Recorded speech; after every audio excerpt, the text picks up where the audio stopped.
अंबाबाईचा अखंड गजर, आकर्षक विद्युत रोषणाई, फटाक्यांची आतषबाजी, रांगोळींनी लक्ष वेधलं.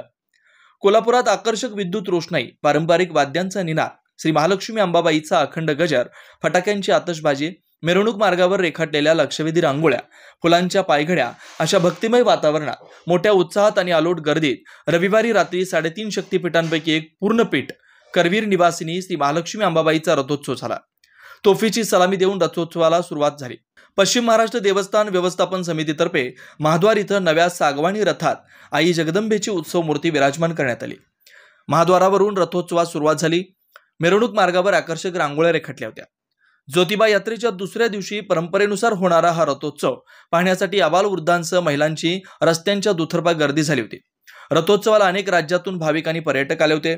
अनेक जण कुटुंबातील सर्व सदस्यांचा या सोहळ्याचा आनंद घेण्यासाठी पहिल्यापासून शेवटपर्यंत मिरवणुकीत सहभागी राहिले. गर्दीचा जनसागर पाहून पोलिसांनी ही मिरवणूक पर्यायी मार्गाने वळवली. कोल्हापुरात रविवारी महाद्वार रोड, मिरजकर तिकटी ते बिनखांबी मंदिर, गुजरी या रथोत्सव मार्गावर वाहतूक पर्यायी मार्गाने वळवण्यात आली.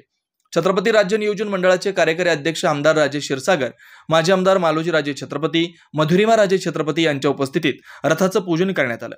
पश्चिम महाराष्ट्र देवस्थान व्यवस्थापन समितीचे अध्यक्ष तथा जिल्हाधिकारी अमोल एडगे यांनी स्वागत केलं. सायंकाळी 5 पासून रथोत्सव मार्गावर भव्य रांगोळ्या रेखाटल्या होत्या. महाद्वार रोड, मिरजकर तिकटी ते बिनखांबी मंदिर, गुजरीत मुंबई, पुणे, कोल्हापूर, सांगली, सातारा आदी भागातील 38 पेक्षा जास्त कलाकारांनी रांगोळी साकारली. या कलाकारांना गुजरी मित्र मंडळाच्या वतीने 1500 किलो संस्कार भारतीची रांगोळी पुरवण्यात आली. भाविकांना साजूक तुपातील 2500 किलोच्या शिरा प्रसादाचं वाटप करण्यात आलं. श्री महालक्ष्मी अन्नछत्र सेवा ट्रस्टतर्फे अध्यक्ष राजू मेवेकर यांनी महाद्वार रोड इथं रथाचं स्वागत केलं. यावेळी 80 कॅनेटिक बॉल, 10 फूट ट्रस, MI बार लाईट, ब्लेडर लाईट आणि अत्याधुनिक विद्युत रोषणाईनं सर्व महाद्वार परिसर झगमगून गेला होता.